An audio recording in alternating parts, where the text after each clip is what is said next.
Hey guys, my name is Alina and I'm going to show you guys how you can easily turn yourself or your child for Halloween into this or this. If you'd like to see how to do these looks, then just go ahead and keep on watching.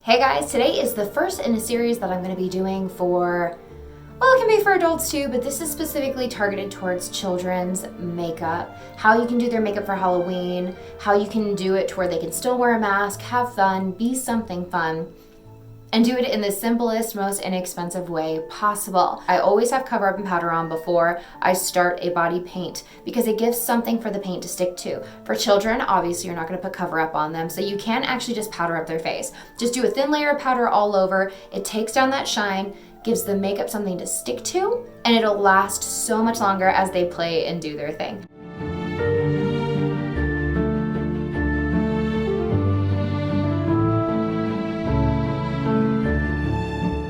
You're gonna see with each of these colors, the outside edge, I'm just blending it outward, just to what's left on the brush, just softening it out, because we're gonna blend one color into the next.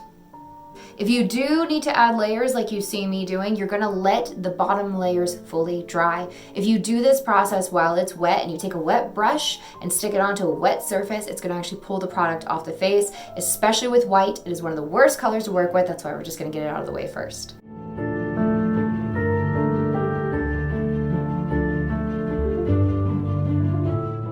So for the next step, I'm actually gonna work with the orange next. And the orange you're gonna keep just around the outer portions of the face.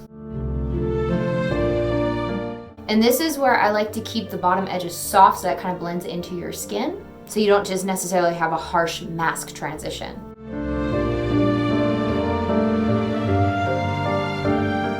You're just gonna kind of work it with just what's left on your brush to kind of work it down into that white just a little bit.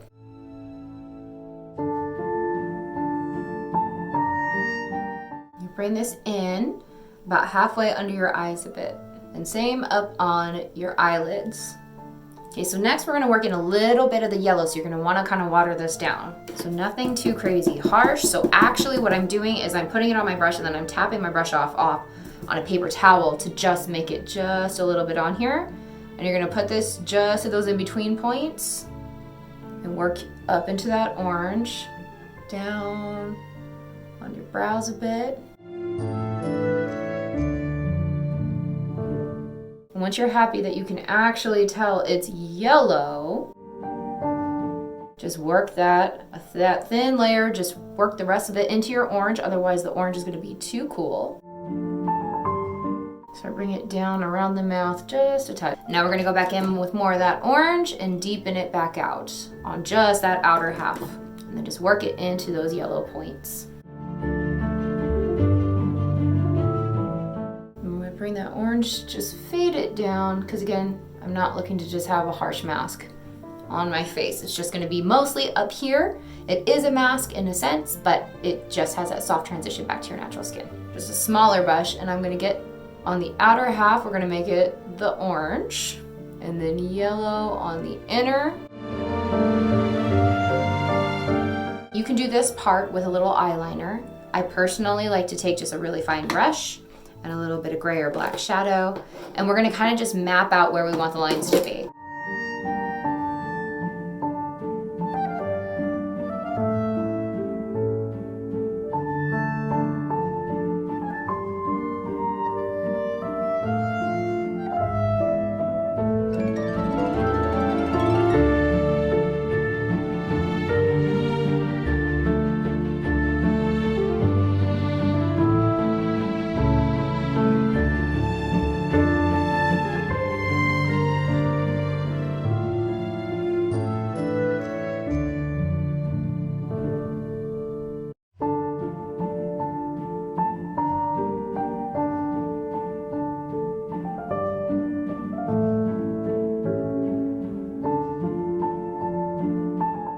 take a medium style brush, very small in detail. It's nice and rounded, it's denser, but it does go flat to one side. The reason that we're gonna do this is because as you paint with it, if you paint while it's sideways, it creates a nice point that's sharp, and then if you turn it, you can do thicker stripes.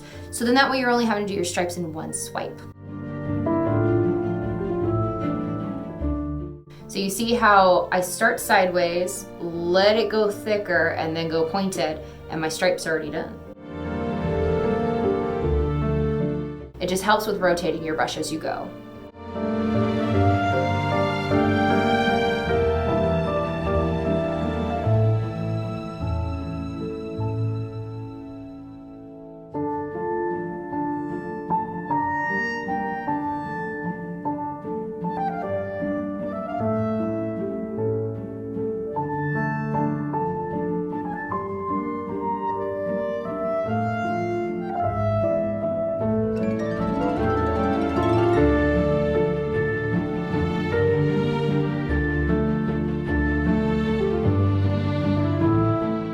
Now for something like lining the lip area, I would actually recommend doing a lipstick or an eyeliner.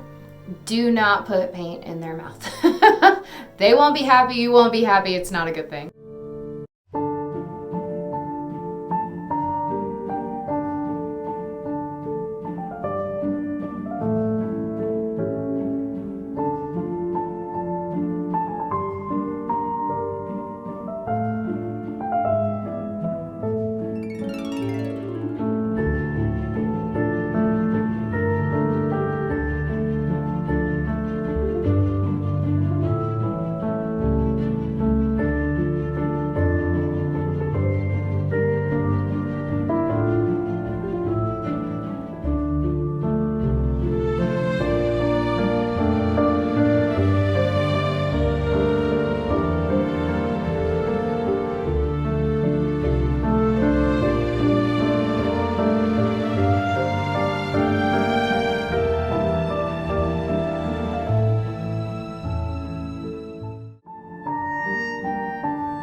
Add a set of very lush lashes and be right back. We're gonna finish it off by covering this bottom lip.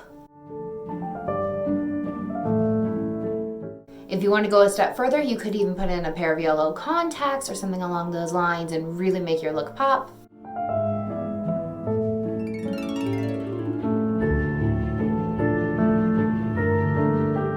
Let's go ahead and start with that second look. This is gonna be a take on my childhood. I'm talking the 90s, Lisa Frank.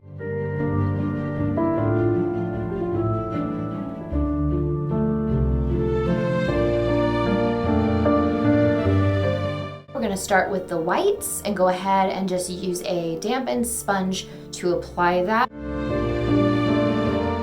And I'm actually gonna do a full face on this look. I should probably said that before I gave myself a milk mustache. But you can keep it up higher just like we did with the tiger, but in this color variation.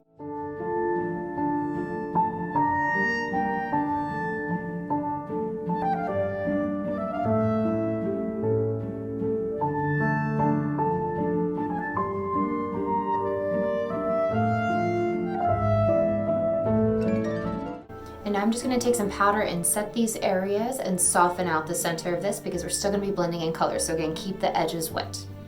And this is a white powder that I use.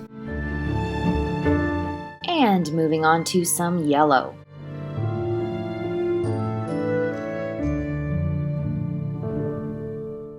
And now that we're in bigger areas, I'm gonna go back to the brush method. And we're gonna be working with orange.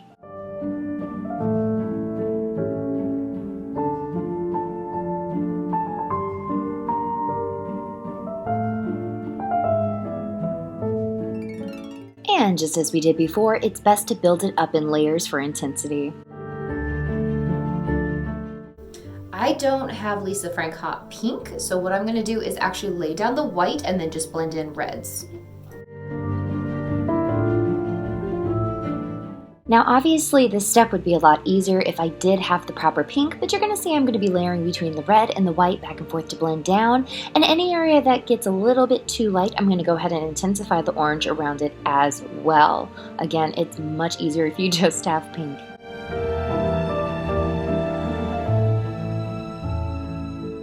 It's harder to see the differentiation in colors right now because what I'm actually going to do is I'm now going to set each of these colors with an eyeshadow to make it the tone that I want it to be. Because right now the transition between the pink and the orange is just so subtle, so we're going to go ahead and intensify that. And it's that same where you're going to put your intensity of your color towards the center of the area that you're working in and then just softly blend it out in little circles. For this portion, it's really going to be very important that your paint is completely dry. That way your shadows have a chance to blend on top of them. Otherwise, they're going to stick and get chunky, and you're going to have darker and lighter areas, and you're not going to have those soft transitions that you want. I'm going to be adding hot pink onto the red-pink areas, orange into the orange, yellow onto the yellow, and this is going to help set everything, blend it out nicely, and we're even going to go back in with a white powder to blend the edges into the whites as well.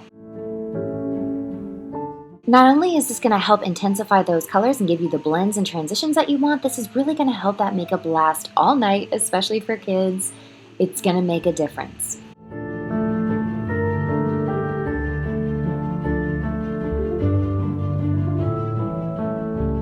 So that is the base complete, so we're going to go ahead and start working on details. Now we're going to be working with purple, kind of a lighter purple and a darker purple.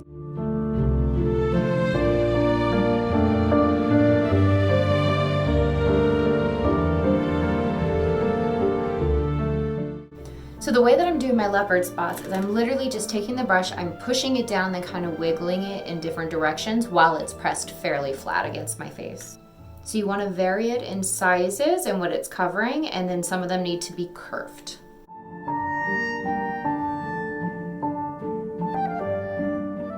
And it does not have to be perfectly symmetrical. In fact, give it some variation, but anything that is your main determining marks, try to get those at least in the same spots, but they don't have to be the exact same shape.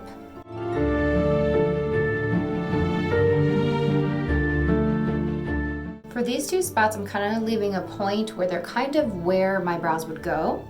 And I'm going to use the purple to actually make little individual hair strokes to fill in my brow area a touch.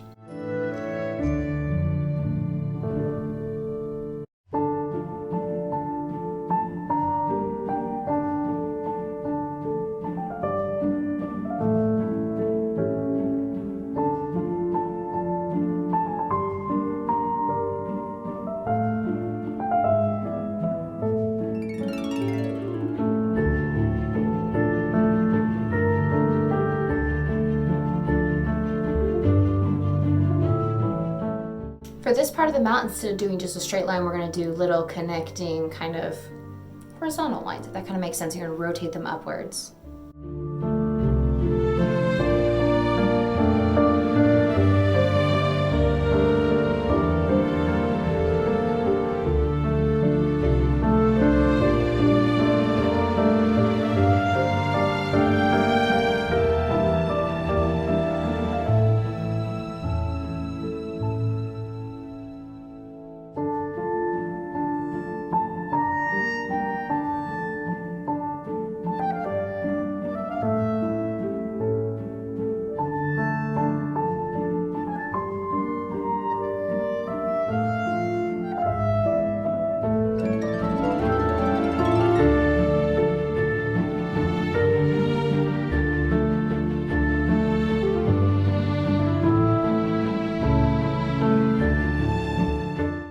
Work with a purple eyeshadow on the lids into a cat's eye shape.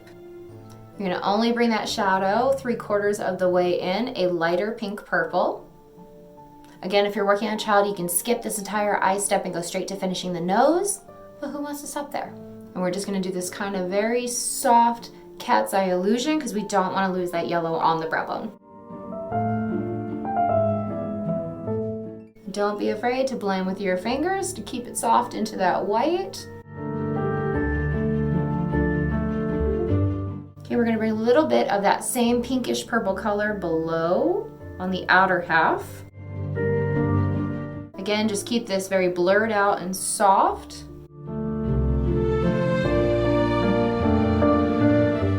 We're gonna go back in with a smaller brush, a deeper purple, and we're gonna outline your lid. Just right there, you can kind of see that little curve.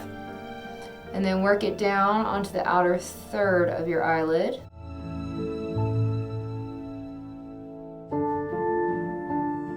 Do a little bit just more tight lining with that purple color above the pink that you've already put. I'm gonna drag some of this purple outward below about half the distance that we brought the pink up.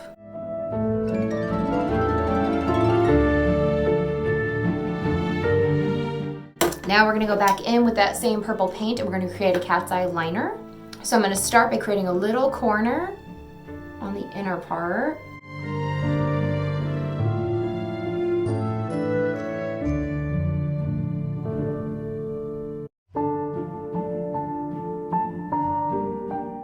Now what I'm gonna do is actually start about halfway, just slightly over in halfway, and go across the whole lid into a very dramatic cat's eye.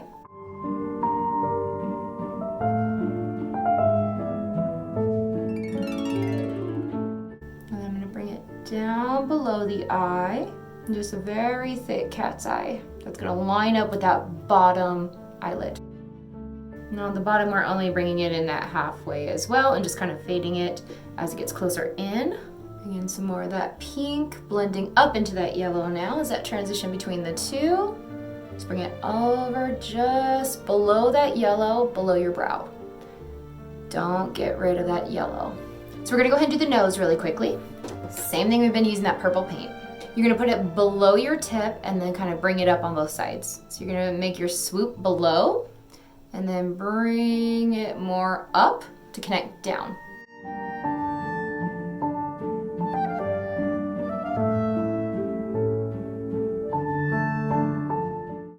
For the center of the nose portion, we're gonna bring down a little triangle down to connect into that line. Just a little one, a very elongated one. And again, fill it all in. It's gonna help more with that cat mouth shape. Once that is all solid purple, I'm gonna go ahead and take a lighter purple and I'm gonna add it to the middle portions. I'm gonna leave the outline and a darker line of purple down the center. Tap that lighter purple in there, down the centers of those areas, and then down the sides of the center of the nose, and then tap it to kind of blend it a bit and just leave that strip down the center, which you can redraw that dark line if it gets lost a little too much. Now you could go back and you could add lighter purple into these bigger spots. So you just kind of tap that in and then tap it a bit. And then it gives those spots dimension as well. Just keep it to the middles, and again, it doesn't have to be super clean. The really small spots, I'm not gonna do that too. Just some of the bigger ones. I'm gonna go ahead and throw on some lashes.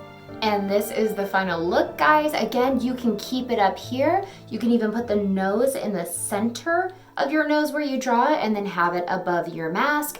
Just do the leopard part around the eyes and you would be good to go. Not having to have makeup under your mask and still be ready for Halloween and recognizable. Thank you guys so much for watching today. I appreciate every single time you take a minute to watch any of my videos. I know that you have this massive selection to choose from here on YouTube, and I'm just crazy grateful each and every time you choose to pause and watch one of mine. See you guys next time.